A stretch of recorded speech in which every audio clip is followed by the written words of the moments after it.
Hi, if you're new here, my name is Sable and I talk about comics and all things nerdy.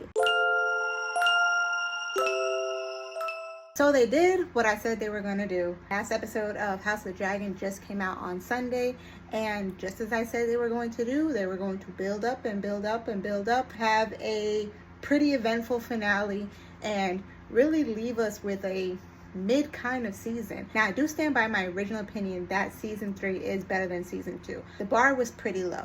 Season 3 started off fantastic. I thought they were leading to some real stakes, real conflicts, and it kind of just never came. This last episode was so bizarre when you really think about it. The decisions that they made just felt like we just had to move the plot along. Nothing really felt earned. I mean, it was a spectacular episode by itself. I was very invested the entire time, their entire siege of Tumbleton, but outside of that, a lot of meh. Big things that happened in this episode. Number 1 was Rhaenyra finally locking in. Now, we said that before.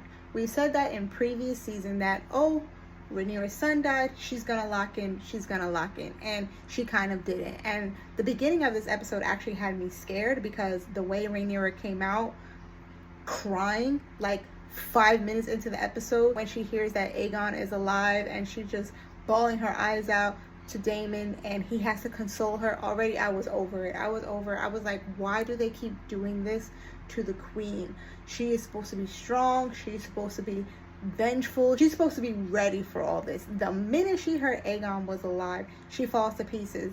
And I kind of feel like this is on purpose from the writers. The writers for House of the Dragon have gotten a lot of criticism for the way that they've treated women, and I think deservedly so. Game of Thrones was fantastic in the way that they wrote their women. They wrote their women as being just as intelligent and even more so conniving than the men. Because the show's so politically driven, the women still had influence over the story. Cersei, Daenerys, Marjorie, Queen Olenna, like all of them had huge impacts over the story, even if they weren't themselves on the battlefield fighting. They fought with their wits, they fought with their cunning, and there was so much subtext in their dialogue, which lets you know that they were always doing more or planning more than they were letting on. This is all missing in House of the Dragon. Everything here is on display, and all the women are just not as smart as they think they are. Rhaenyra is not a very intelligent ruler. We've seen that throughout the series, and I think that's on purpose.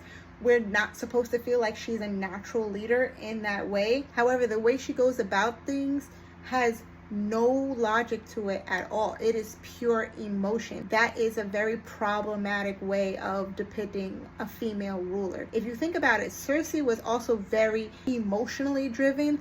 A lot of the things she did was out of just pure hatred or out of protection for her kids or revenge. Even her feelings towards Tyrion was not based on any logic, just based on the fact that she hated him because he's the reason that her mother is dead. But the way she went about it, she tried to at least be intelligent. We don't see that with Rhaenyra. Rhaenyra goes in and she kills the Septon because he refused to acknowledge her as the queen. She does it in front of all the peasants, which I wasn't super mad at because I do feel like her frustration was justified story-wise. I get why she got to this point, and part of me was kind of rooting for her, I'm not gonna lie. Part of me had her back on that. But then she goes and presents to the peasants, the small folk, and she tells them about the prophecy, and she's speaking in High Valyrian, and she's telling them about the threat that came from the north. Now, us who understand why that's important, makes sense to me. But in the story, girl, these people don't know what you were talking about. They don't know who that is. They don't know anything about a Night King, about a prophecy, and you start speaking this ancient language that they don't understand. They already don't like you. They're already calling you the queen of bastards. I just feel like she has absolutely no connection with anyone around her. I feel like she has no idea what motivates these people who serve underneath her. She's constantly complaining about the fact that she feels betrayed or the fact that people are not supporting her, but she has no idea what these people really want, which ultimately led to Ulf's betrayal in this season. I think if the show kind of hones in on the fact that Rhaenyra doesn't understand what motivates people, I would be more accepting of this characterization of her. But it just feels like they have no idea how to really write her. It feels like they want to write her as a dictator, but it's not earned yet. It just feels like somebody who's naive and confused, not somebody who's malicious. This is the issue that happened with Dany's turn at the end of Game of Thrones. Her going quote unquote mad. I don't care what anybody says, it was not predicted. It came out of nowhere, and when they finally did the turn, it felt so unearned. Rhaenyra's turning feels so unearned. The conversation that she has with Helaena before Helaena herself felt very odd. The show is now trying to present to us that Rhaenyra is turning into a different person, turning into a cruel, cold-hearted person, but throughout the whole show, all we've seen her do is really give mercy. Her sons were killed, her throne was usurped. She has all reason. People would have been understanding to her if she flipped out. You showed her being very, very meek and docile for 3 seasons, and then now at the end want to give us the switch. I feel like they're trying to desensitize us to Rhaenyra now, because most likely she's going to die next season, but there's no way of writing her ending now that feels justifiable. The writing itself for this show has plummeted. I don't care what anyone says, the writing has gone down. Speaking of Helena's end, another one I just could not bring myself to really feel something for, because her deterioration, while it makes sense theoretically, its execution, once again, subpar. You get it, she's depressed, she's locked inside, she can't go out and be with the moon and the bugs and things like that. She's starving herself. They force feed her, which is a form of torture. I want to understand that, but your whole thing was trying to protect your daughter and your baby, and now you kind of did neither one. Basically takes her and her kid out, as well as leaving her daughter unattended. I've seen a lot of people online talking about the decision, why Helaena made that jump, but to me, just doesn't feel earned. You guys can't show me a whole bunch of things in 2 episodes and expect the payoff to feel like it landed. I don't care about you showing me something in episode 6 and now the result happens in episode 8. We need to see Helena's deterioration over time. I heard that the author George was really upset with Helena's story, and this is what prompted him to go online and voice his concerns about the series, because Helaena in the books has a much more tragic series of events that leads to her suicide. That I can understand. While I liked Helaena as a character, the death should have hit a little bit better, because the situations and the circumstances around her should have been a little bit more dire. If you agree with this death for Helaena, that's your opinion, but for me, it just did not land. Last we have to talk about is the big battle scene. The big battle at Tumbleton. So many things happen that I can't really go into all of it in this video, but I will say my highlight for these scenes in this episode was, of course, the Winter Wolves going in there and handling business. Love to see that. They did what they were instructed to do. They were supposed to open the gate and then die. Like a man that follows orders. Open the gate, killed Ormond. Ormond was one of the high spots of this season. Fantastic villain. I think he could have done more, but for the screen time that he had, he did a great job. Now, I saw a lot of people complaining about the way Daeron was written. Apparently in the book, he does a lot more. I don't know. Apparently his knight name, Daeron the Daring, was supposed to be more earned. He didn't do much, if anything at all. The show leaves it open-ended. If he died at the end of the episode, I'm of the mind that he did not die, but I like Daeron.